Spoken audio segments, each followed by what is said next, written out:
আইসকল, আজি দুপৰীয়াৰ সাজ ইয়াত ধুনীয়াকৈ ৰেডি কৰি ল'লোঁ। ইয়াত লৈছোঁ ঢেকীয়া ভাজি, আৰু এয়া হৈছে একদম যিখিনি মানে পূৰা পাত হয় কচুৰ, সেই পাতখিনি মিছা মাছৰ সৈতে খাৰ দি বনাইছোঁ ধুনীয়াকৈ।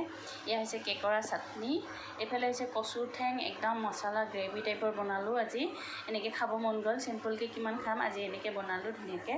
আৰু এইফালে হৈছে কচুৰ পাত আৰু ছজনা পাতৰ খাৰ, আজি মানে একদম ধুনীয়াকৈ এয়াই আৰু বনালোঁ ধুনীয়াকৈ। থালিখন কেনেকুৱা লাগিছে জনাব, মজা আছে। এতিয়া খাই লোৱাহে কথা আৰু, আপোনালোকে কি কি খালে জনাব। মই কিন্তু প্ৰায়ে কচুৰ ৰেচিপি বনাই থাকোঁ, আপোনালোকে নক'ব ইমানকৈ কচু খায় বুলি। মই ভাল পাওঁ, সঁচাকৈ ভাল পাওঁ, সেইকাৰণে মই বনায়ে থাকোঁ, খায়ে থাকোঁ। এয়া চাওক, চব কচুৰে ৰেচিপি ক'ব গ'লে, কচুৰ লতি, তাৰপিছত কচুৰ পাত, এয়া কচুৰ পাত আৰু ছজনাৰ পাত খাৰ। আজি মানে এনেকৈ দুপৰীয়া সাজ আৰু মজাকৈ খাম। এইবোৰ চব্জি হ'লে মানে তৃপ্তিৰে ভাত সাজ খাব পাৰোঁ আৰু, মাছ মাংসতকৈ মানে এইবোৰ খাই বেছি ভাল লাগে মোৰ, সেইকাৰণে এইবোৰে বেছিকৈ বনাওঁ আৰু মই। এয়াই আৰু আপোনালোকে ভাল পায়নে নাই জনাব। আৰু আজি মানে কোনো ধৰণৰ ইয়াত বজাৰৰ পৰা কিনি অনা চব্জি নাই, গোটেইখিনি ঘৰৰে। কেকৰাখিনিও নদীৰ পৰা মাৰি লৈ আহিছে, মাছো নদীৰ পৰা মাৰি লৈ অহা, মিছা মাছখিনি কিনি লৈ আহিছোঁ কিন্তু মাৰি লৈ অহা মানে।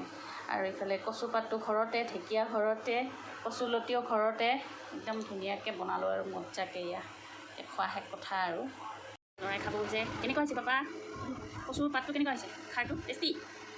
ইও খাই মানে ভাল পায় আৰু কচু খাৰ খাবলৈ, সেইকাৰণে ইয়াক খাব দিছোঁ। আজি জোল চব্জি মানে ইয়াক খাৰে আৰু, তাই খাৰখিনি খায়নে নাই নাজানো, দিছোঁ তাত খালি কামত সজাই খালি খাবনে নাই নাজানো, খাই আছে। কেনেকুৱা লাগিছে, মজা লাগিছেনে বাবা? বাহ।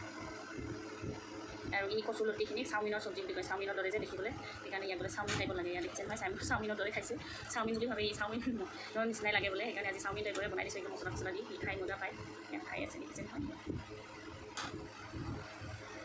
ভাল লাগিছেনে বাবা? গা পা ধুই আহি চাওকচোন, একদম খৰি চৰি পিন্ধি লৈছে, একদম দিনটো ঠিকছে খেলিলে আগবেলাটো, এতিয়া চাওক ষ্টাইল মাৰিছে, একদম খৰি পিন্ধি লৈছে। খৰি পিন্ধি ভাত খাব নাপায় কিন্তু পাপা, আজিৰ পৰা নিপিন্ধিবা ঠিক আছে। মই শুনিছোঁ কথাটো, মানে খৰি পিন্ধি ভাত খাব নাপায়, হয়নে নহয় কথাটো, সঁচা নে মিছা মই নাজানো, আপোনালোকে যদি জানি জনাবচোন।